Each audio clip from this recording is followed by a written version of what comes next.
महाराष्ट्र में उद्धव जी बहुत अच्छा कर रहे हैं। आपके रत्नागिरी में हमारे उदय भाई को यहाँ का भाग्योदय करने के लिए पुरुषार्थ कर रहे हैं। ऐसे ही सेंट्रल गवर्नमेंट भी चाहती है कि वो भी अच्छा करे। अब जो सत्ता में होता है वो तो चाहता ही है ना कि वो देश के लिए भी अच्छा करे और अगली बार भी जीते। तो जो भी लोग सत्ता में होते हैं ऐसा ही प्रयास करते हैं, ऐसे ही सब लोग प्रयास कर रहे हैं सर। कोरोना का और हमारे महिला पतंजलि योग समिति का मन था कि अंतर्राष्ट्रीय महिला दिवस पर महाराष्ट्र में कार्य किए जाएं। जो तो हमारे पूरे देश में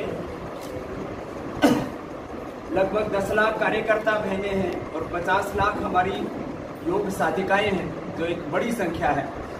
और उसमें सारे देश में सबसे बड़ा कार्य महिलाओं का है, क्योंकि प्रांत भी बड़ा है महाराष्ट्र में। और बहन सुधाताई जी, शोभा जी, संजीवनी जी और हमारे पूज्य स्वामी आनंद देव जी, पूज्य स्वामी परमार्थ देव जी और पूरे देश में महिला पतंजलि योग समिति का नेतृत्व करने वाली श्रद्धामयी पूज्य साध्वी देवप्रिया जी मेरे साथ। मैं आपको 2 संदर्भ बस कह करके फिर आपके प्रश्नों को लूँगा, क्योंकि बहुत दिन हो गए मीडिया से इंटरेक्शन थोड़ा हमने कम कर रखा था क्योंकि हमने योग धर्म को और योग आयुर्वेद स्वदेशी के साथ भारतीय शिक्षा और भारतीय चिकित्सा व्यवस्था की पुनः प्रतिष्ठा को ही अपना 99% समय दिया हुआ है। आज के संदर्भ में कहूँगा, आज अंतर्राष्ट्रीय महिला दिवस है। सुबह आज चंद्रपुर के अंदर कार्यक्रम था, उसको मुझे वर्चुअली संबोधित करना पड़ा क्योंकि फिर यहाँ आना मुश्किल होता। स्पेशल फ्लाइट से इसीलिए आना पड़ा क्योंकि कनेक्टिविटी थोड़ी पुअर है। लेकिन आसमान से देखो या जमीन से, रत्नागिरी अपने आप में धरती का स्वर्ग जैसा है। बात करें प्राकृतिक चिकित्सा की, निसर्ग की, तो यहाँ तो कोई सलीके से जिए तो बीमार हो ही नहीं सकता। इतना पॉल्यूशन फ्री इन्वायरमेंट है, इंडस्ट्रियां हैं तो छोटी मोटी हैं, लेकिन निसर्ग इतना जबरदस्त है। और इस नैसर्गिक सौंदर्य के बीच में सब लोग बड़े संतोषी स्वभाव के हैं, बड़ी सकारात्मक सोच के हैं, सबके भीतर सात्विकता है। और ऐसे में कल भोर में 5 बजे से 7:30 बजे योग का सत्र हमने रखा है, जो मेरा डेली का रूटीन है। मैं पिछले 45 सालों से योग कर रहा हूँ और 30 साल से करवा रहा हूँ। और 30 साल में लगभग 20 लाख किलोमीटर से ज्यादा की यात्रा की है मैंने, तभी इसी दरमियान में यहाँ पर भी आया। और 10 करोड़ से ज्यादा लोगों को प्रत्यक्ष रूप से और हमारे संगठन के भाई बहनों ने मिलकर के, पतंजलि योग समिति, महिला पतंजलि योग समिति, भारत स्वाभिमान युवा भारत आदि ने मिलकर के करीब 10 करोड़ लोगों को और जोड़ा। योग पूरी दुनिया के करीब 200 देशों के करीब 200 करोड़ लोग अब योग को मानने लगे हैं। और ये इतनी बड़ी रीच है योग, और ये भारत की सॉफ्ट पावर है। और यही भारत को आने वाले समय में विश्व का अग्रगण्य राष्ट्र बनाए। अभी मेरा मराठी में समझने तो लग गया, बोलने का प्रैक्टिस थोड़ा बाकी है। रत्नागिरी में 11 साल के बाद आए और हमारे स्वातंत्र्य वीर सावरकर जी के तब को प्रणाम करके,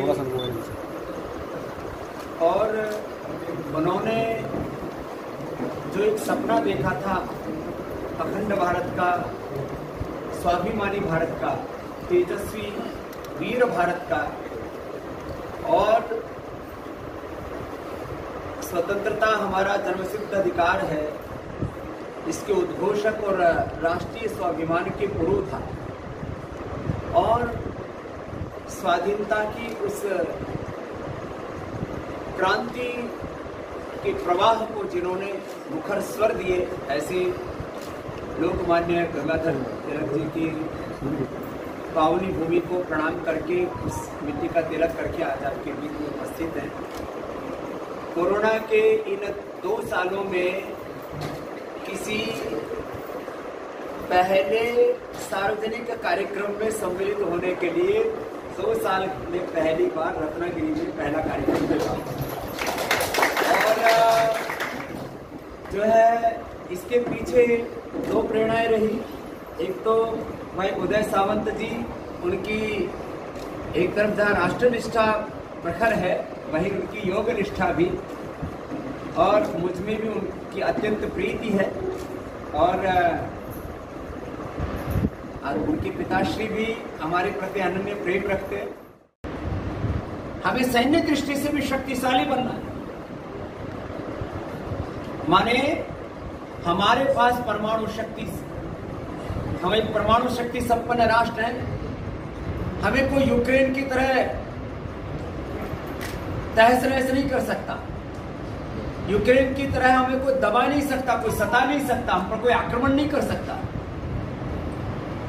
लेकिन मात्र परमाणु शक्ति संपन्न होने से कोई राष्ट्र विश्व की महाशक्ति नहीं बन जाता। उसके लिए उस देश में एजुकेशन सिस्टम, हेल्थ सिस्टम, उस देश में इकोनॉमिक पावर, जब आपकी इकोनॉमिक पावर स्ट्रांग होती है तब आप बार्गेनिंग के लेवल पर आते हैं पूरी दुनिया में, तब हम वर्ल्ड को डायरेक्शन दे सकते हैं, डोमिनेट कर सकते हैं। डोमिनेट इस अर्थ में कि गलत लोगों के हाथों में सत्ता और संपत्ति नहीं होनी चाहिए।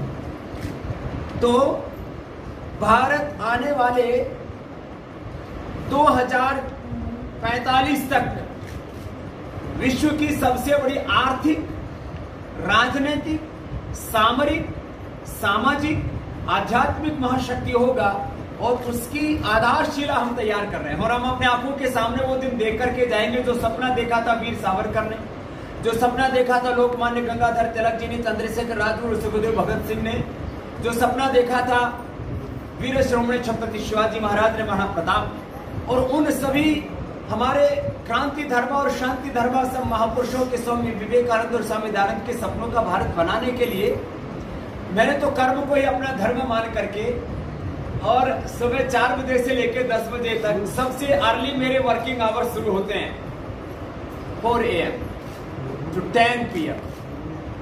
कल भी मैं देखूंगा शायद जगह मिली तो मैं सुबह 4:30 बजे आधा घंटा करीब दौड़ लगाता हूँ। आप लोगों की भी इच्छा हो तो सुबह दौड़ने के लिए आना, आपका स्वागत है, आपको तो जरूर आना है।